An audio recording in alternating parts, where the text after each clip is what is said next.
अस्सलामुअलैकुम वरहमतुल्लाहि वबरकातुहू। आज है 28 जून 2025 और आज उकाड़ा सब्ज़ी मंडी में जो रेट चले हैं सब्ज़ियों के वो मैं आपको इस वीडियो में बताऊंगा। और अगर आप रोज़ाना ये रेट चेक करना चाहते हैं तो मेरे चैनल को सब्सक्राइब करें और लाइक करें और कमेंट्स भी लाजमी करें। टमाटर अज पेटी वाला विके 500 तो लैके 600 रुपये की पेटी है। छोटी पेटी जड़ी वाली पेटी 500 तो लैके 600 रुपये की विकी है। शैल जड़ा विकया वो 600 रुपये तो लैके 700 रुपये तक विकया। वजन शैल का 15 किलो तकरीबन। शैल 15 किलो। टमाटर 600 तो लैके 700 रुपये तक का विकया। टमाटर तोल के विके ने 70 रुपये किलो तो लैके 80 रुपये किलो तक। 70 रुपये किलो तो लैके 80 रुपये किलो टमाटर खोल के विके ने। और मर्चा जड़ियाँ देसी मर्चा 120 रुपये किलो विकियाँ। और करेला छापर विके अज 450 रुपये तो लैके 500 रुपये तक। अच्छे वाला करेला जड़ा वो 500 रुपये तो लैके 450 रुपये किलो तक छापर विकया। और तोल के करेला अज विकया 120 रुपये तो लैके 80 रुपये किलो तक। जिस तरह की कैटागरी जिस तरह की क्वालिटी उस तरह का रेट है जी करेले का।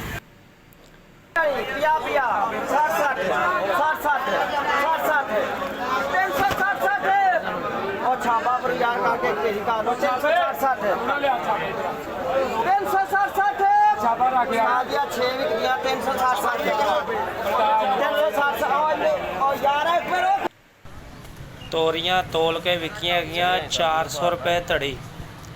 80 रुपये किलो 400 रुपये धड़ी तोरियां की पा रहे तोल के विकियाँ 400 रुपये धड़ी पा रहे। तोरियां अच्छी माशाल्लाह। 11 साढ़े 11 12 साढ़े 12 12 साढ़े 12 13 13 13 13 13 13 13 बोली तो विके 1000 रुपये तो लैके 1300 रुपये तक। अचारी 1000 रुपये तो लैके 1300 रुपये तक विके। 1300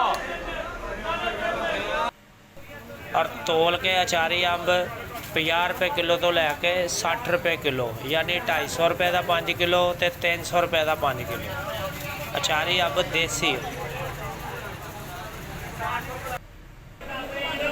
प्याज अज जालियां दे विच 25 रुपये किलो 23 रुपये किलो प्याज जालियां दे विच अज तुलिया। अच्छे वाला प्याज है। और प्याज परचून तोल के 30 रुपये किलो तो लैके 40 रुपये किलो तक। अच्छे वाला छांटा आया प्याज 40 रुपये किलो। बरीक वाला प्याज 30 रुपये किलो। 2 रेट प्याज दे। आलू नवा 450 रुपये धड़ी तो लैके 500 रुपये धड़ी तक विकया, यानी 90 रुपये किलो तो 100 रुपये किलो थोक रेट जड़ा दुकानदार लैके गए ने। पुराना आलू 300 रुपये धड़ी तो लैके 350 रुपये धड़ी तक। तो जालियां 57 रुपये तो लैके 62 रुपये किलो तक। मुख्तलिफ कैटागरी मुख्तलिफ क्वालिटी का रेट। बैंगना का तोड़ा है वाला 2500 रुपये तो लैके 2700 रुपये तक। उस तो बाद बाकी हल्की क्वालिटी 2000 रुपये का भी तोड़ा है विके अज।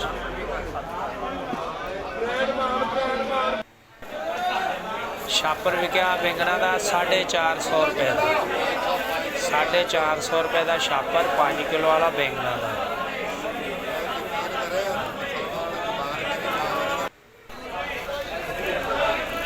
गोभी अज विकी हैगी 500 रुपये तो लैके 650 रुपये किलो। 500 रुपये तो लैके 650 रुपये का छापर विकया अज। गोभी काफ़ी ज़्यादा आई हुई सी जिंदी वजह तो रेट काफ़ी घट सी। शिमला का छापर 300 रुपये का विकया अज। 5 किलो वाला छापर 300 रुपये का शिमला का। हलवा कद्दू पौने 200 रुपये धड़ी विकिया अज 1400 रुपये तो लैके 1600 रुपये मन ए परचून विकिया जी। टींडा अच्छे वाला 350 रुपये किलो, जड़ा कोई सख्त पक्का टींडा है वो अज 300 रुपये किलो तो लैकर 250 रुपये किलो तक। खीरा छापर 180 रुपये तो लैके 200 रुपये तक विकिया। काबल वाला खीरा अज बहुत घट आया सीगा, वो 500 रुपये का छापर विकिया, थोड़े जे छापर आए सी। बंद गोभी का छापर 350 रुपये का विकिया अज। गाजर और गाजर 100 रुपये किलो तो लैके 90 रुपये किलो तक विकी है।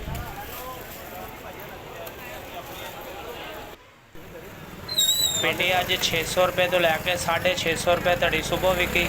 उस तो बाद भिंडी शार्ट हो गई, भिंडी भी दोबारा 750 रुपये धड़ी तक विक गई जी। अदरक 450 रुपये किलो थाईलैंड अच्छे वाला, और 400 रुपये किलो चाइना वाला अच्छे वाला अदरक।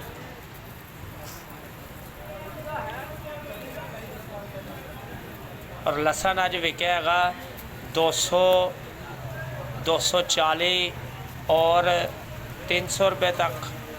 देसी लसन भी 200, 200, 250 रुपये किलो तक अज लसन विकिया है।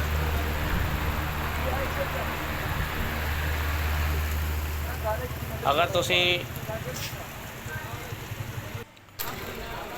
अरबी अज अनधोती जी बगैर धोती हुई है मिट्टी वाली अरबी वो विकी अज 7, 750 रुपये धड़ी, और धोती हुई अरबी भी अज 7, 750 ही विकी।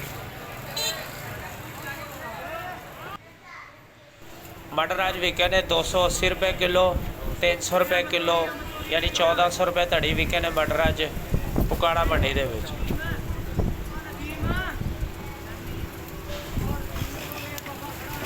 अच्छी वाली अरबी 7, 750 रुपये धड़ी, पहले हत्थां विकी, बाद चो 700 रुपये धड़ी अरबी धोती हुई विकी है।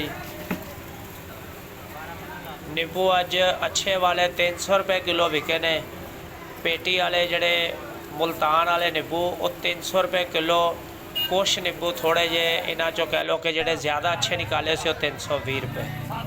और सब्ज़ मिर्च अच्छी वाली जड़ी 120 रुपये किलो विकी है। मिर्चा की भाव आ रहे, मिर्चा की भाव मिर्चा भाई 120 पै रही है। टमाटर भाई 80, कल 150 चल गया थी, अज 80 चलन दे, अज मंडी च जा